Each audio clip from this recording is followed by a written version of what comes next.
श्रोताओं, मैं केश गंभीर, डायरेक्टर रेडियो बूज, पिछले क्रम को आगे बढ़ाते हुए आज पुनः श्री राजेश्वर वशिष्ठ और मैडम प्रीति शुक्ला के साथ फिर से आपके स्टूडियो में प्रस्तुत हूँ, इस नई उम्मीद के साथ कि जो प्रेम का पंचतंत्र की शुरुआत हमने पिछले एपिसोड में की थी, उस क्रम को हम आगे बढ़ाएंगे और श्री राजेश्वर जी का आभार व्यक्त करते हुए, धन्यवाद देते हुए हम आज की नई कविता का शुरुआत करते हैं। क्रम वही चल रहा है जहां हम प्रेम के पंचतंत्र की बात कर रहे हैं।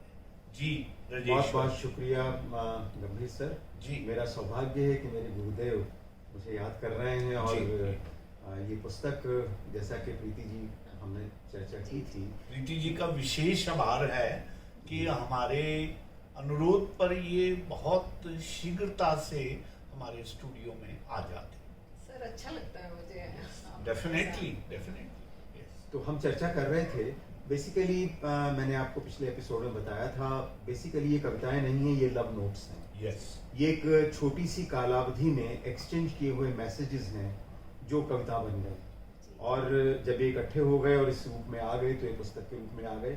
और सौभाग्य ये रहा कि चर्चित बहुत हुए, इन पर चर्चा बहुत हुई। यहाँ एक और टिप्पणी प्रीति जी, आप तो कविता खुद लिखती हैं और देखती हैं। आमतौर पे मैंने ये देखा है, जो छोटी कविताएं होती हैं वे कविताएं लोग आसानी से पसंद कर लेते हैं। बिल्कुल, क्षणिकाएं। हाँ, ये क्षणिकाओं से बड़ी हैं, हाँ। लेकिन सामान्य कविताओं से छोटी हैं। दूसरी बात ये है कि एक कैरेक्टर एस्टेब्लिश हो गया सुनेत्रा। और अब तो स्थिति ये है कि बड़ी कविता में भी अगर अंत में सुनेत्रा ना आए तो लोग लिखकर शिकायत करते हैं कि सुनेत्रा कहाँ है। और वरना लोग समझेंगे वो वशिष्ठ जी की कविता नहीं है। हाँ, ये भी आप कह सकती हैं। तो आप बताइए, मैं कहाँ से और कैसे शुरू करूं, क्योंकि सवाल ये है, और सवाल ये है कि सवाल आपको दागने हैं। बिल्कुल। तो मैं ये जानना चाहती हूँ आपसे कि ये जो कविताएं आपने लिखी, ये हर एक कविता एक तो कहानी कहती है, एक छोटी सी कहानी भी कह रही है, और उसके साथ आपने जीवन के विभिन्न रंगों को कैसे जोड़ा, और क्या सोच के कहीं आप ईर्ष्या की बात करते हैं, कहीं अस्तित्व की बात करते हैं, कहीं ईश्वर की बात करते हैं, कहीं और ऐसे हैं सपनों की बात करते हैं। तो ये कैसे ख्याल आया आपको? देखिए प्रीति जी, ये कोई प्री डिसाइडेड कुछ भी नहीं था। ऐसा कुछ भी नहीं था। सवाल ये है कि दो लोग जब मिलते हैं, उनके बीच में एक संबंध स्थापित होता है, तो तरह तरह की बातें वो करते हैं। और उन बातों में पूरी दुनिया भी होती है, साहित्य भी होता है, संबंध भी होते हैं, शिकायतें भी होती हैं। बिल्कुल। और वो सारी जो चर्चाएं कभी कभी होती रही, वो प्रश्न होते थे। और उन प्रश्नों के उत्तर मैं जिस फॉर्म में देता था, वे कविताएं बन गई। तो इस तरीके से इसमें जीवन के सारे पहलू हैं। मुझे जब धर्म समझाना होता था तो मुझे बात कहनी पड़ती थी, जब मुझे प्रेम और ईर्ष्या की स्थिति को देखना होता था तो कुछ कहना होता था। इस तरीके से ये छोटी छोटी कविताएं बन गई। प्रयास कुछ नहीं हुआ, जो हुआ अनायास हुआ। बहुत खूबसूरत, बहुत ही खूबसूरत। तो क्या हम सुन सकते हैं आपसे? चलिए, एक कविता मैं पढ़ता हूँ। प्रीति जी, मैं ऐड करना चाहता हूँ कि जब दो लोग जिनमें आपस में बहुत लगाव हो जी, और जीवन दृष्टि में वो बहुत कुछ साझा करना चाहते हैं, तो वो किसी ना किसी रूप में कविता का रूप भी ले लेती है, वार्ता का रूप भी ले लेती है। यहाँ पर हमारे सम्मुख राजेश्वर जी की उन एहसासों की कविता अगोचर हुई है। हाँ सर, और कई बार ऐसा भी लगता है कि कोई हम अपने करीबियों से अपनी चीजें साझा नहीं कर पाते, जितने कि हम थोड़े दूर वालों से कर लेते हैं शायद, है ना? एग्जैक्टली। और जहाँ भावनात्मक तौर पर जुड़े हों, देखिए, तभी तो एक शायर होने के नाते मैंने कहा कि दुनिया के रिश्तों में मैं तेरा कुछ भी ना सही, जी हाँ, जी हाँ। दुनिया के रिश्तों में मैं तेरा कुछ भी ना सही, दिल के आईने में देख कहीं मैं सबसे ऊपर तो नहीं। हाँ, बहुत बहुत सुंदर, सुंदर, बहुत बहुत तो सुंदर। तो ये स्वाभाविक है जो कुछ आप बता रहे हैं, बहुत सहज है और बड़े अच्छे से। और फिर वैसे भी विशेष साहब, मैं एक बात और कहा करता हूँ कि हजारों लफ्जों के दीवान कौन पढ़ता है, जी, जी। हजारों लफ्जों के दीवान कौन पढ़ता है, कोई दिल को छूती बात हो तो कह जाओ। बहुत और खूबसूरत। आपकी तो एक एक बात दिल को छूती हुई बात हाँ। है, जिसके लिए आप मुबारक के बात हैं। और मेरे सच्ची जीवन- बातें हैं, Yes, सच्ची और सच्ची सबके काम में आने और वाली बातें। खरी बातें हैं, जीवन से जुड़ी हुई बातें हैं, जमीनी रूप से उपजी हुई बातें हैं। तो वाकई इस उसके लिए जितनी आपको मुबारक दी जाए उतनी जो है वो कम है। एक कविता पढ़ रहा हूँ। जी। चिड़िया ने यात्रा पर जाते हुए कहा, हम्म।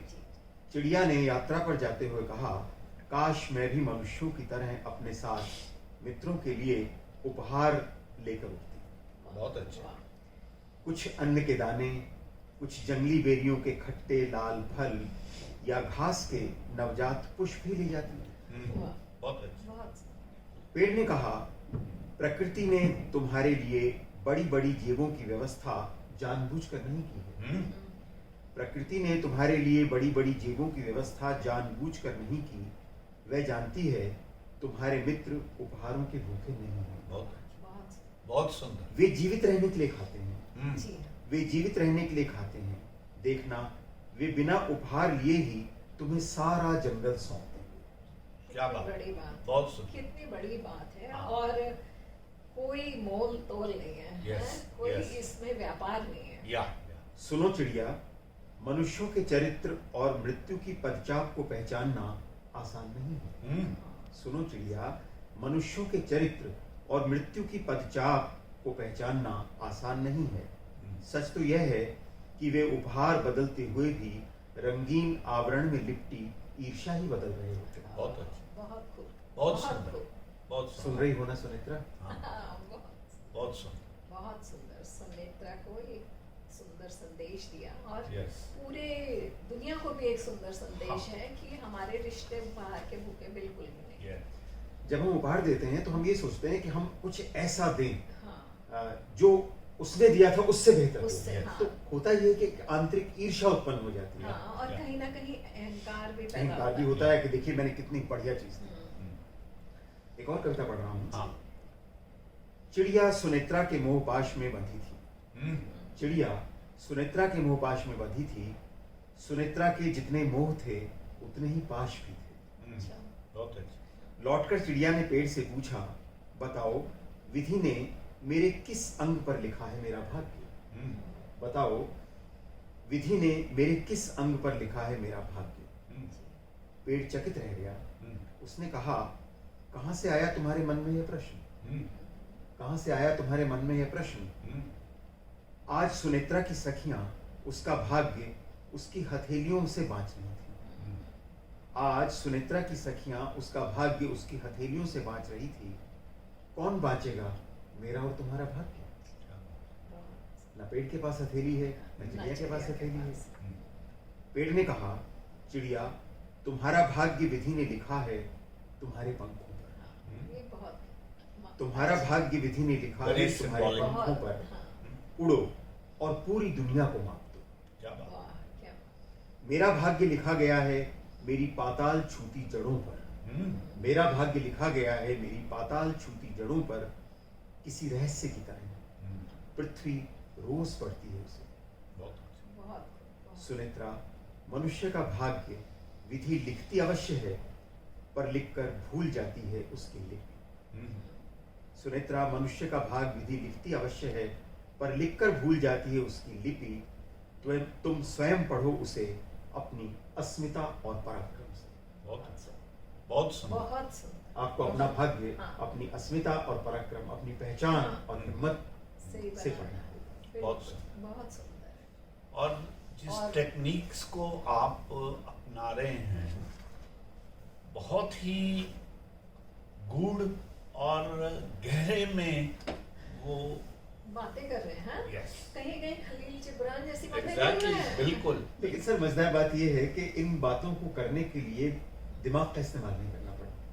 हाँ, ये बातें दिल से मोमेंट्री, लिखे हैं। ये बातें सवाल था और उस सवाल का जवाब देना था, तो उस समय दिल से नहीं है। हाँ, पर बड़ा साहित्यिक दिल है आपका। या बिल्कुल ठीक वो तो सवाल पूछने वाले का भी रहा होगा। हाँ, हाँ, हाँ। बिल्कुल बिल्कुल।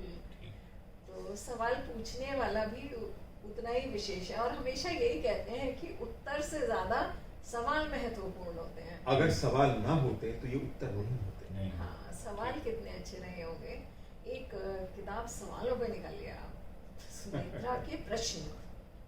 ये सुमित्रा के प्रश्न तो हैं, हाँ। यहाँ प्रश्न ही तो हैं जिनके हाँ, उत्तर मैंने दिए हैं। हाँ। ये बेसिकली, मैंने तो कहा ना, मैंने किताब की शुरू में लिखा कि ये बेसिकली प्रॉपर्टी सुमित्रा की है। जी हाँ, चिड़िया इन्हें चुरा कर मेरे पास ले आई है हाँ। ताकि मैं भी इस सबको देख सकूं। होता क्या है, जब मैं आपको चिट्ठी लिखता हूँ और चिट्ठी आप तक पहुंच जाती है, तो वो चिट्ठी मेरी प्रॉपर्टी नहीं रहती, वो तो आपकी प्रॉपर्टी हो हाँ, जाती है। बिल्कुल सही है। तो ये सारे प्रश्न और उत्तर तो सुमित्रा की प्रॉपर्टी हैं, लेकिन चिड़िया ने छुपा कर मुझे ला कर दे दिए हैं, पर और मैं प्रश्न बेईमानी कितने कर रहा हूँ। सुंदर- नहीं, प्रश्न कितने सुंदर रहे होंगे, यार। जिनके उत्तर इतने सुंदर हैं। या एक और छोटी सी रचना पढ़ रहा हूँ। जी जी जी। चिड़िया ने पेड़ से कहा, कल नदी के कछार पर मैंने सुमित्रा को देखा। हम्म, वह बहुत सुंदर है। हम्म, स्त्रियां क्या फूलों से भी अधिक सुंदर होती हैं? बहुत अच्छा, क्या प्रश्न। चिड़िया ने पेड़ से कहा, कल नदी के कछार पर मैंने सुमित्रा को देखा। हम्म, वह बहुत सुंदर है। हम्म, स्त्रियां क्या फूलों से भी अधिक सुंदर होती हैं? हम्म, पेड़ ने कहा, हाँ, बहुत पुरानी कहानी है। हम्म, हाँ, बहुत पुरानी कहानी है।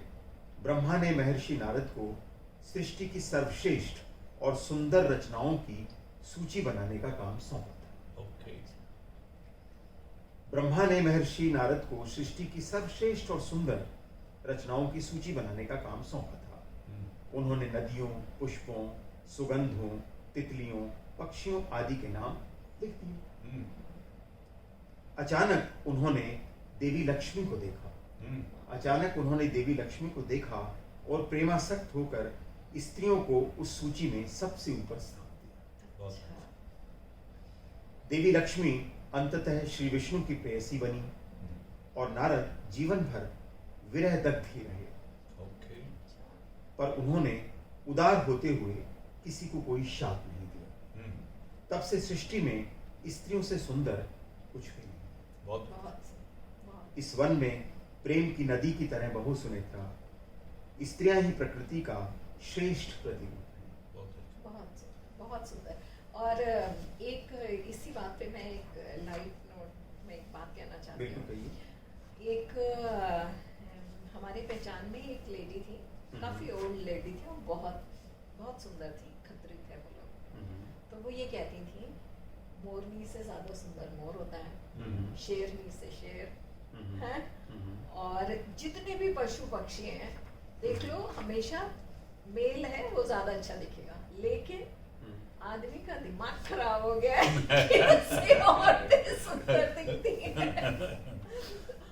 उनका ये भी कहना था कि लेडीज भी बड़ा मेकअप लगाएंगी, बड़े अच्छे से खुद को कैरी करेंगी, तब वो ऐसी दिखती हैं। लेकिन किसी आदमी को आपने देखा है मेकअप लगाए हुए, कुछ नहीं, सादा पैंट शर्ट पहन के, और उनकी रचना भी भगवान ने ज्यादा अच्छी बनाई है, सीधा बनाया उनको, सब कुछ एक जैसा करके दिया, पर अक्कल मारी गई है। आगे बढ़िए सर। अब आपने सर्टिफिकेट दे दिया इसके बाद मैं क्या करूं? मेरा कहना नहीं है, पर उनका ठीक कहना है। था। नहीं, लेकिन मैं तो आपके माध्यम से सुन रहा हूँ, हाँ, तो मैं इसे आप ही का कहना मान रहा हूँ। चलिए, मैंने स्वीकार किया। शाम को घर लौटी थकी हारी चिड़िया को पेड़ ने अपनी बाहों में भर लिया। हम्म, शाम को घर लौटी थकी हारी चिड़िया को पेड़ ने अपनी बाहों में भर लिया। हर चिड़िया के पास एक कहानी थी। हम्म, वे पेड़ को न सुनाती तो बीमार हो जाती। हम्म, रोज यही होता था। ओके, उस दिन चांद निकला तो पेड़ की पत्तियां चांदी सी हो गईं। एक बड़ी बड़ी आंखों वाली चिड़िया पेड़ की सबसे ऊंची डाली पर जाकर बैठ गई। हम्म, उस दिन चांद निकला तो पेड़ की पत्तियां चांदी सी हो गईं। एक बड़ी बड़ी आंखों वाली चिड़िया पेड़ की सबसे ऊंची डाली पर जाकर बैठ गई। बहुत देर चांद को निहारने के बाद उसने एक विरह गीत गाना आरंभ किया। उसकी आवाज में दर्द था और लय बार बार छूट रही थी। नींद की प्रतीक्षा करती सारी चिड़ियाएं चिंतित होकर अपने घोंसलों से बाहर आ गईं। वे दुख की भाषा से परिचित थी। स्त्रियां दूसरी स्त्रियों के दुखों को ठीक से जानती हैं। चिड़िया ने कहा, अब मैं कभी ठीक से नहीं गा पाऊंगी। चिड़िया ने कहा, अब मैं कभी ठीक से नहीं गा पाऊंगी। सृष्टि में मेरे होने का कोई अर्थ नहीं। पेड़ ने कहा, सुनो, अपने होने का अर्थ हम खुद स्थिर करते हैं। अपने होने का अर्थ हम खुद स्थिर करते हैं। आज भी करेंगे। आज हम मिलकर रहेंगे। बहुत सुंदर। उस रात चिड़ियों, पेड़ और चांद ने संवेद स्वरों में अनेक गीत गाए। पूरा जंगल गुंजायमान हो गया। सुनेत्रा, उन क्षणों में चिड़िया को आश्वस्ति हुई कि वह इस सृष्टि में अकेली नहीं है। सही बात है। कितनी बड़ी बात आपने इसमें कही कि दुख तो मिलकर बांटने से कम हो जाते हैं। और वही दुख जो है गीत बन गया, एक सुंदर गीत बन गया। इसमें भी क्या होता है, देखिए, इसमें एक बर्ड साइकोलॉजी भी है। आप ये देखेंगी, अगर जंगल में कहीं से एक बाज आ जाए, तो जो चिड़िया उस बाज को देखती है उसे अपनी जान की परवाह नहीं होती। वो चिल्लाना शुरू करती है। उसकी चिल्लाहट को सुनकर दूसरी चिड़िया चिल्लाएगी, तीसरी चिल्लाएगी, चौथी चिल्लाएगी। वो चिड़िया तक चिल्लाएगी जो उसे नहीं देख रही है। हाँ, वो सबको सूचित कर देते हैं। तो आप ये देखिए, हम लोग कितने अलग हैं और पक्षी इस मामले में कितने एकजुट हैं। और आपने कभी पक्षियों को दाना चुगते देखा, खाते देखा होगा? मैं तो काफी ऐसी जगह पे रहती थी जहाँ पे बहुत सारे पक्षी आते थे, तो हम उनके लिए कुछ भी खाना डाल देते थे।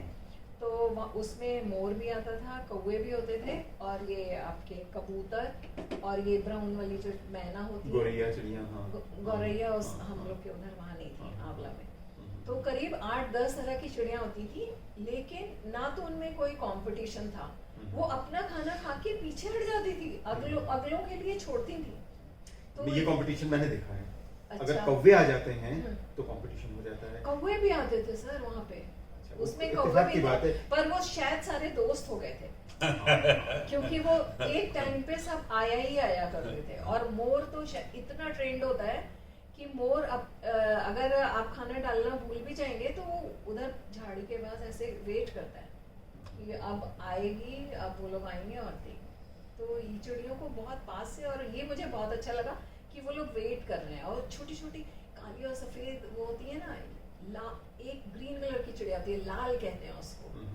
तो वो इतनी ही होएगी, पर इतने बड़े चिड़ियों के बीच में से यूं निकल जाएगी, उड़ जाएगी, पर आपस में किसी को किसी से खतरा नहीं, और सब खा रहे हैं। काश इंसान भी ऐसे हो। सही बात है। चिड़िया लौट लौट कर आती है पेड़ के पास। चिड़िया लौट लौट कर आती है पेड़ के पास, चूमती है हरी पत्तियां, गिनती है खिले फूल, फेफड़ों में भरती है पेड़ की गंध, गाती है प्रेम गीत। पेड़ प्रफुल्लित होता है मन ही मन। उसे भी अच्छा लगता है चिड़िया द्वारा किया गया प्रेम का स्वीकार। सुनेत्रा, प्रेम ही भरता है पुष्पों में रंग और गंध। प्रेम से ही धड़कता है मेरा और तुम्हारा दिल। सुनाओ न वह कविता जो तुम मेरे लिए वर्षों से लिख रही हो अपने हृदय में। ऐसा न हो कि मैं चिड़िया के प्रेम में पेड़ बन जाऊं। बहुत सच बात है। सारी भावनाओं में सबसे ऊपर प्रेम ही है। प्रेम से ही संसार। एक और छोटी सी कविता पढ़ रहा हूँ।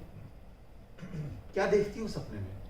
हाँ, ये बड़ी सुंदर लगी थी। क्या देखती हूँ सपने में? उसने कहा, सपने देखती हूँ।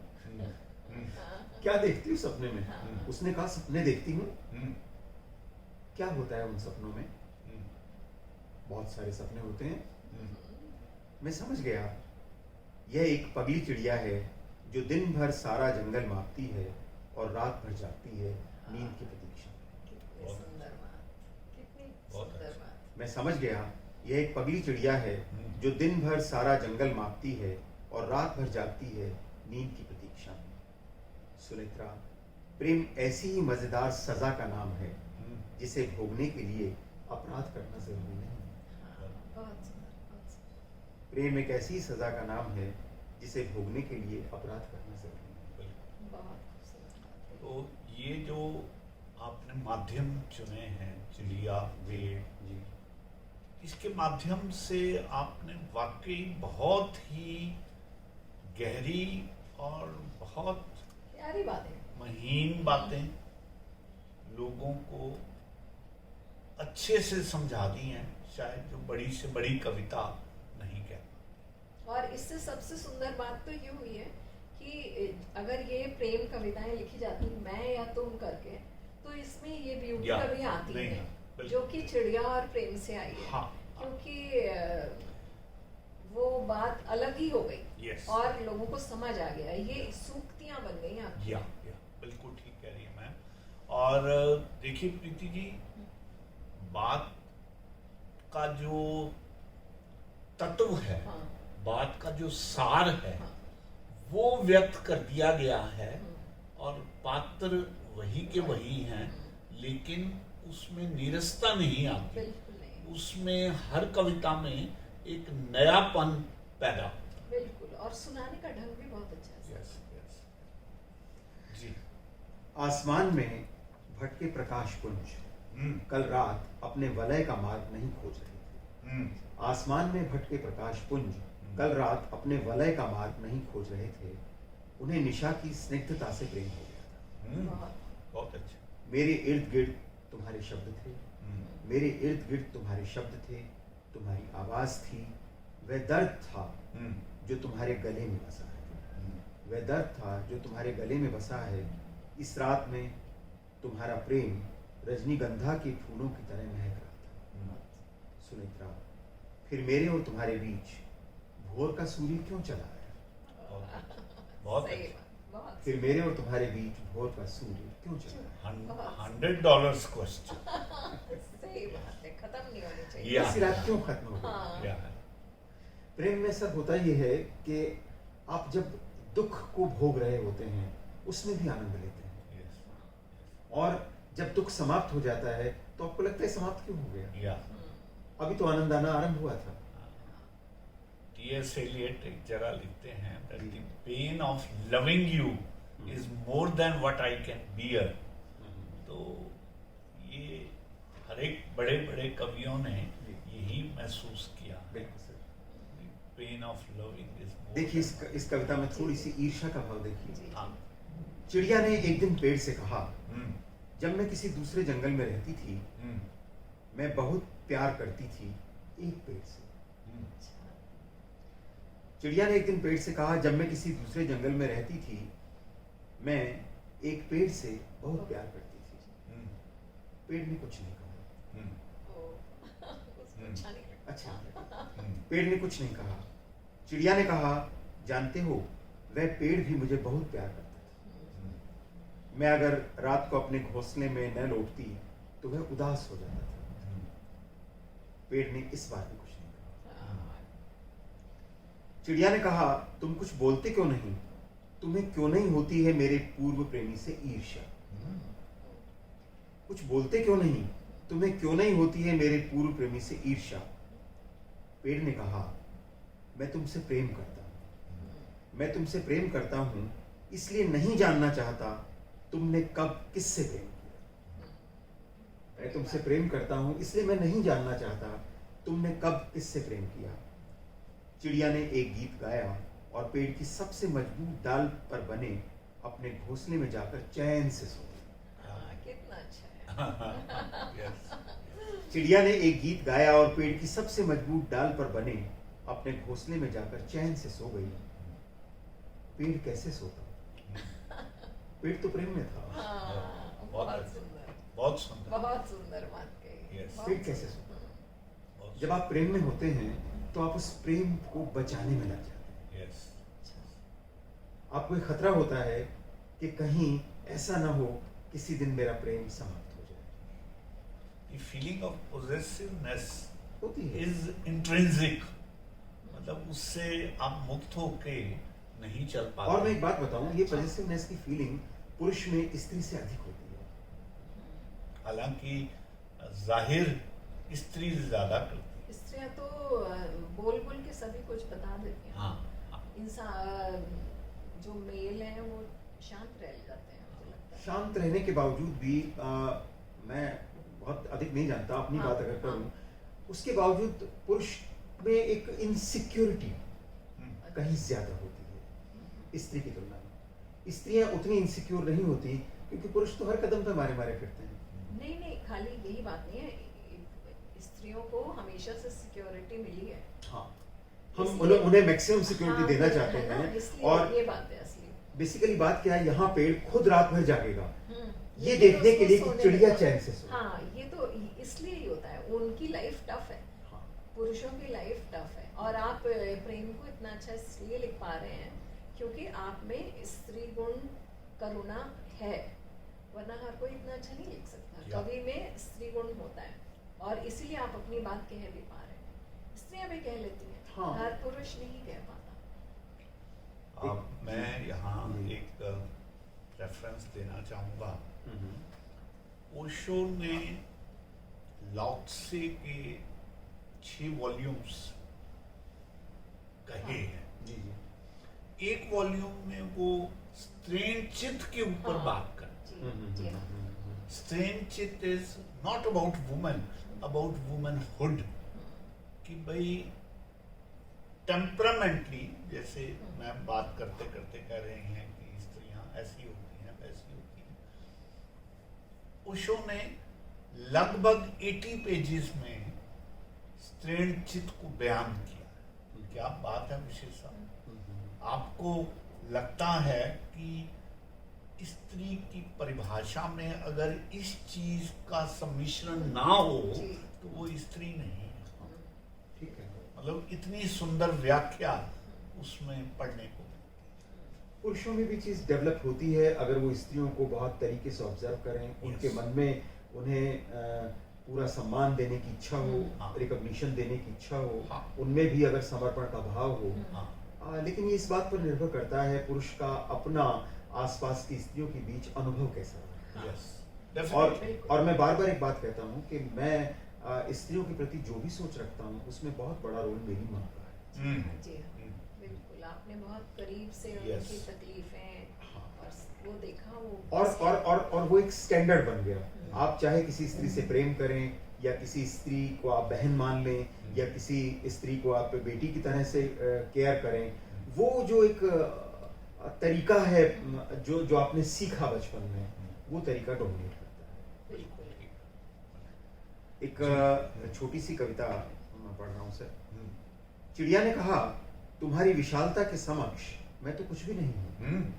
चिड़िया ने कहा, तुम्हारी विशालता के समक्ष मैं तो कुछ भी नहीं हूँ। कितने सारे पक्षी रहते हैं तुम्हारी शाखाओं पर, तुम करते हो उनका पोषण किसी पिता की तरह।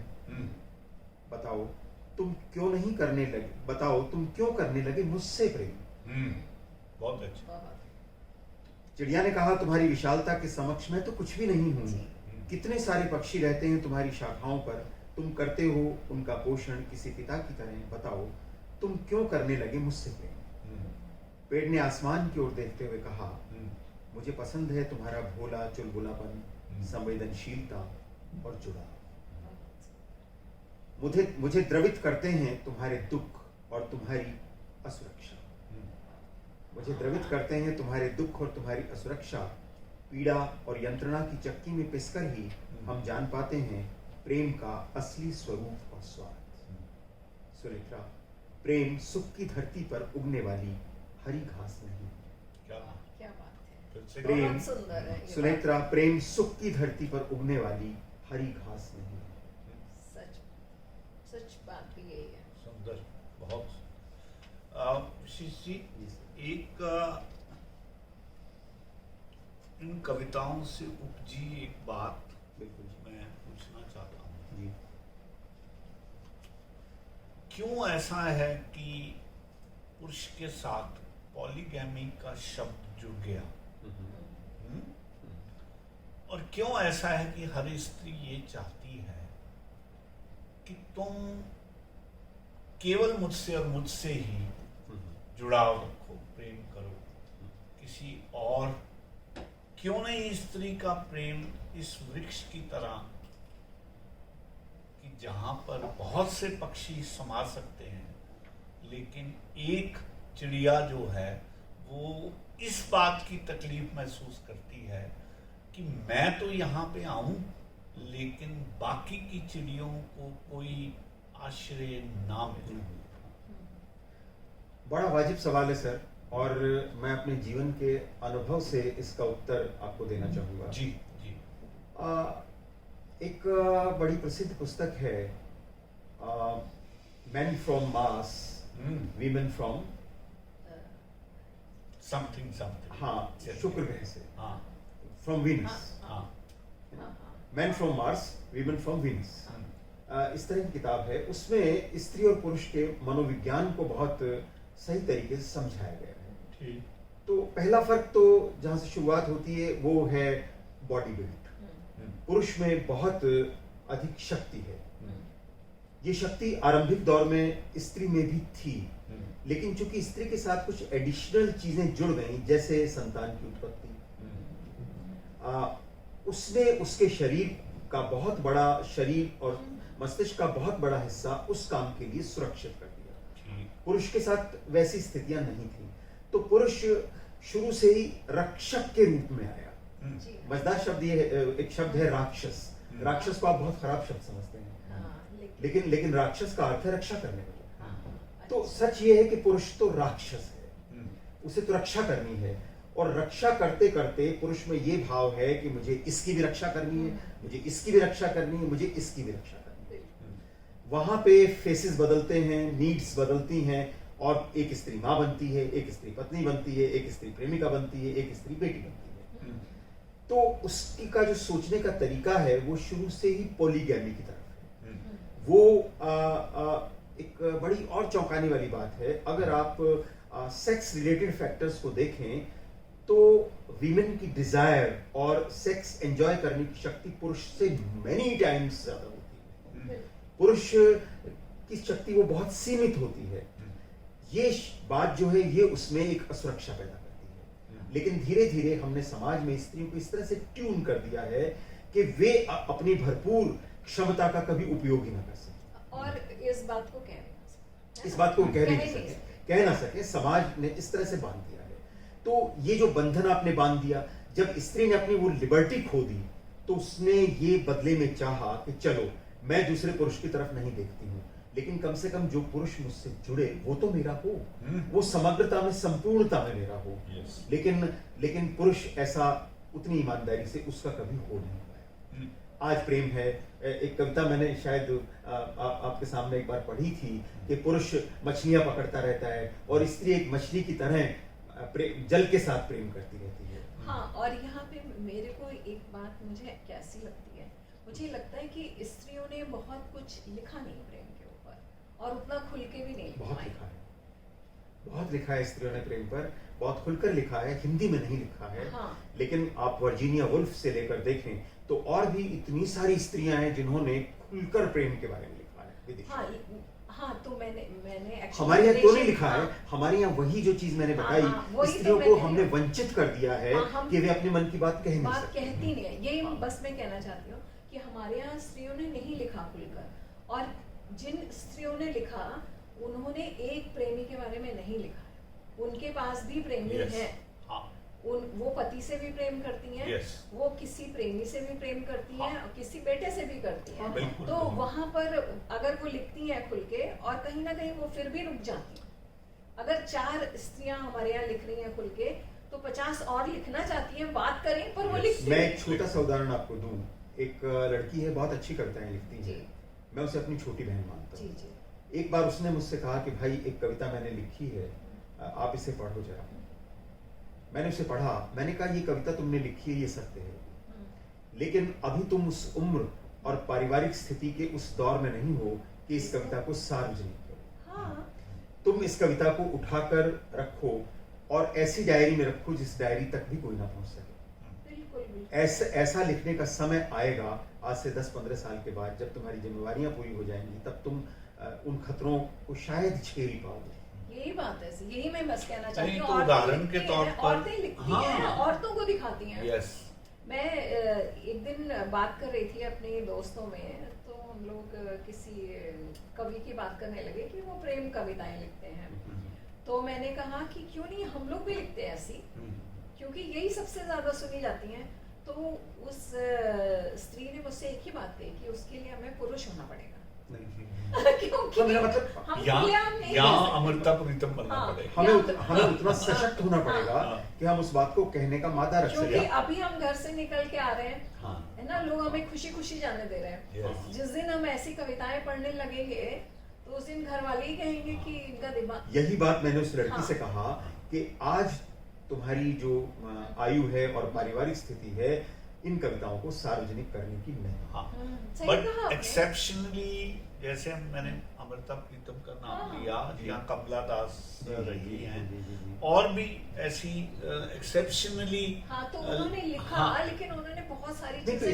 इस बार मैं मुझे हो नाम भी गया, याद नहीं आ हो रहा। गया। इस बार जिस महिला को लिटरेचर का नोबेल प्राइज मिला है, या क्या नाम है? हाँ, ये- उसने तो हाँ। खुलकर लिखा है। हाँ। 15 साल के बाद किस तरीके से उसका एक्सप्लॉयटेशन होना शुरू हुआ, और वो तो लोग जग जाहिर करते हैं। हाँ। उनमें इतनी हिम्मत है कि वो खुलकर बता सकें कि कब कब हमारे साथ किस तरह का दुर्व्यवहार नहीं, हुआ। विशेष जी जो शायद मैडम बात कहना चाहती हैं, वहां पर एक स्थिति तो ये है कि स्त्री का एक्सप्लॉयटेशन है, मैं प्रेम की बात कर रही हूँ। ये प्रेम की बात कर रही हैं, और जहां पर वो अपने एहसासों को वॉलंटरली व्यक्त करना चाहती हैं कि एक समय में उनको कई पुरुषों भाई से। वही यात्रा तो स्त्री की भी हो रही है, लेकिन Yes.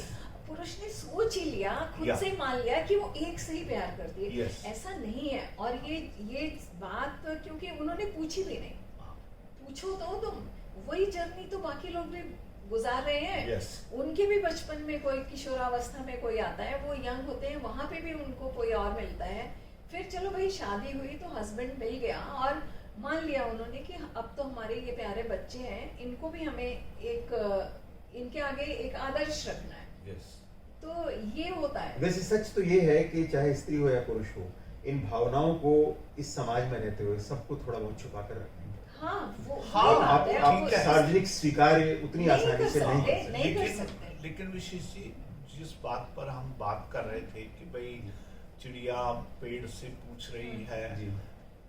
मैं जो बात कहना चाह रहा हूँ और पूछना चाह रहा हूँ जी। कि ये भावनाएं सबकी बराबर हैं, हम्म, चाहे वो स्त्री की बात हो पुरुष की बात हो। हम्म, इसलिए आप देखें जितने भी किस्से बाहर आते हैं वो पुरुषों के आते हैं, स्त्रियों के इसलिए नहीं आते क्योंकि वो इनको छुपा के बात करती हैं, और उनको शायद शुरू से ट्रेनिंग हाँ, ऐसी समाज में स्वीकार्य ही नहीं। स्वीकार्य।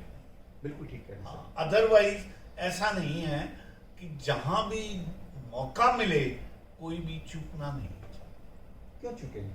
हाँ, और जाहिर है अगर पुरुष प्रेम करते हैं तो स्त्रियों से ही करते हाँ, हैं। Yes, वो yes. स्त्रियां कहाँ है? वे स्त्रियां वो कहाँ स्त्रियां हैं? हाँ। होता ये है कि पुरुष तो फिर भी सामने आ जाते हैं, Yes. स्त्रियां तो कहीं ना कहीं हैं, हाँ। और वो उनसे प्रेम कर रहे हैं। हाँ, ठीक बात। तो वही है, वो कोमल भावनाएं सब ये में। तथ्य तो है ही। Yes. चलिए एक जी हाँ। कविता और पढ़ता हूँ। हाँ।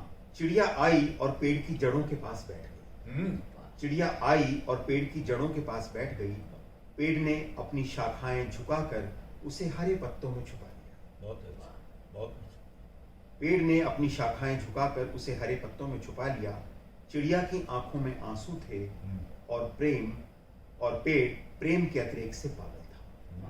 क्या बात। चिड़िया की आंखों में आंसू थे और पेड़ प्रेम के अतिरेक से पागल। प्रिय, मुझे मत सुनाना कोई सप्रयास बुनी सुकांत कथा। प्रिय, मुझे मत सुनाना कोई सप्रयास बुनी सुकांत कथा। मैं तो तुम्हारे हृदय की धड़कनों में स्फुटित होती भावनाओं को पुस्तक की तरह पढ़ लेता हूँ। अच्छा। दुखों ने सदा बहुत प्यार किया है मुझसे, इसलिए उनके सम्मान में पेड़ की तरह झुक गया। बहुत अच्छा। सुनेत्रा, मेरे लिए प्रेम एक पवित्र अनुष्ठान है, हार जीत का खेल नहीं। बहुत बड़ी बात है, बहुत बड़ी बात। ये वह स्थिति है जब पुरुष भी स्त्री के सामने समर्पण करता है, झुक जाता है और इस बात को स्वीकार कर लेता है कि मेरे लिए भी ये हार जीत का खेल नहीं है। लेकिन बात वही है जो आपने पॉइंट आउट की थी, ऐसा करने के लिए पुरुष में भी वो स्त्रैण गुण होना चाहिए। इसके बिना पुरुष भी इस स्तर तक कभी आ नहीं पाएगा। सच्चाई तो ये है कि प्रेम पनपता ही वहां है जब एक दूसरे के प्रति संपूर्ण समर्पण का भाव आ जाता है, और पुरुष में भी आता है, बिल्कुल। स्त्री में तो शायद ज्यादा एविडेंट रहता है, लेकिन सही प्रेम जो लॉन्ग लास्ट करता है वो तभी करता है जब पुरुष भी पूर्णतः समर्पण के भाव में आ जाए। तो सर अभी आपने वो कविताएं सुनाई जो मुझे पसंद थी, अब आप अपनी पसंद की कविता सुनाएं। देखिए ये बड़ा मुश्किल सवाल है कि आपको प्रेम करते हुए कौन से क्षण पसंद थे। क्या बात है, सही बात है। मुझे तो हर बार प्रेम करते हुए हर क्षण नया और पसंदीदा लगा। मुझे हर बार प्रेम में नया अनुभव हुआ, तो मेरे लिए तो सारे ही क्षण सुंदर थे। फिर भी मैं कुछ कविताएं पढ़ता हूँ। एक कविता है रूपक।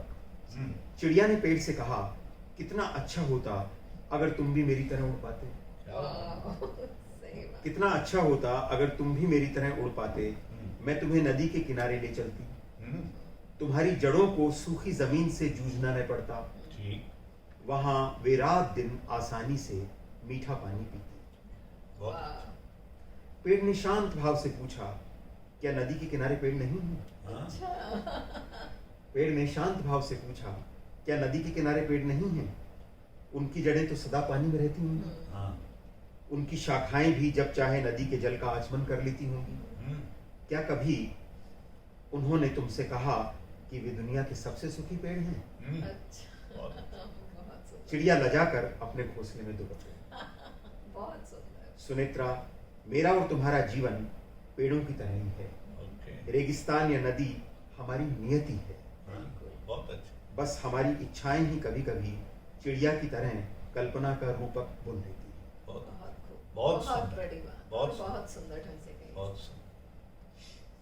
बाकी मैं I am reminded of again जब मैडम ये कहती हैं कि खलील जिब्रान की कहानियों की तरह और उनकी कविताओं की तरह ये कविताएं लगती हैं। बहुत सुंदर, अति सुंदर। एक सवाल जो कभी कभी आपके मन में उठता होगा, उसको लेकर एक कविता है प्रश्न। गिलहरी ने चिड़िया के घोंसले में जाकर कहा, कैसी हो मानिनी? मानिनी नायिका, क्योंकि वो सब देखती है कि पेड़ और उसके बीच में बड़ा तमाशा चलता रहता है, ये तो हमेशा बड़ी अकड़ में रहती है। गिलहरी ने चिड़िया के घोंसले में झांक कर कहा, कैसी हो मानिनी? मुझे समझ नहीं आता पेड़ तुम्हें क्यों प्रेम करता है। अरे वाह। मुझे समझ नहीं आता पेड़ तुम्हें क्यों प्रेम करता है। कोयल तुमसे मीठा गाती है, मैं दिन भर पेड़ को अकेला नहीं छोड़ती। तितलियां उस पर रोज इंद्रधनुष बनाती हैं। बेचारी चिड़िया सोच में डूब गई। बेचारी चिड़िया सोच में डूब गई। पेड़ ने कृतज्ञता ज्ञापित करते हुए स्नेह से गिलहरी की पूंछ सहलाई और उसे स्वादिष्ट फल खाने को दिया। उसका मैसेज जो सही पहुंचा रही है। सुनेत्रा, मैं तुमसे प्रेम क्यों करता हूँ, इस प्रश्न का उत्तर मेरे पास नहीं है। बहुत अच्छा। सुनेत्रा, मैं तुमसे प्रेम क्यों करता हूँ, इस प्रश्न का उत्तर मेरे पास नहीं है। प्रश्न तो यह है कि जब दुखों को शिशु की तरह गोद में उठाकर हम अंधेरे रास्ते पर चले जा रहे थे, उन क्षणों में हम मिले ही क्यों? बहुत अच्छा, बहुत अच्छा। बहुत सुंदर, सही। सुनेत्रा, मैं तुमसे प्रेम क्यों करता हूँ, इस प्रश्न का उत्तर मेरे पास नहीं है। प्रश्न तो यह है कि जब दुखों को शिशु की तरह गोद में उठाकर हम अंधेरे रास्तों पर चले जा रहे थे, तब हम मिले ही क्यों? बहुत बहुत सही बात। प्यार तो तभी होता है जब दिल की सच्ची तो बात साथियों, किसी से ये सच बात है कि जिस तरह से विशेष साहब अपनी एक एक कविता हमारे सम्मुख खोल रहे हैं, हमें लग रहा है कि हमारे अपने हृदय की जो परतें हैं वो एक एक करके खुल रही हैं। शायद साहित्य का यही सबसे बड़ा लक्ष्य होता है कि वो आपको आपसे परिचित कराने में बहुत सहायक साबित होता है और मिस्टर राजेश्वर इस कार्य में बहुत सुंदरता से सफलता प्राप्त कर रहे हैं। मैंने इनको बीच में इसलिए रोका है क्योंकि मैं ये लालच रखता हूँ कि इनके साथ इसी पुस्तक पर हम एक और बैठक करेंगे और मैं और मैडम प्रीति हम और तैयार होके आएंगे कि इन परतों के भीतर की जो सुगंध है उनको शब्दों में बयान कर सकें और आप लोग भी उसको सुन सकें। इन्हीं शब्दों के साथ हम राजेश्वर वशिष्ठ का और मैडम प्रीति का आभार व्यक्त करते हैं कि आपने समय निकाला और हमारे स्टूडियो में आके बातचीत। बहुत बहुत शुक्रिया सर। धन्यवाद। बहुत बहुत शुक्रिया।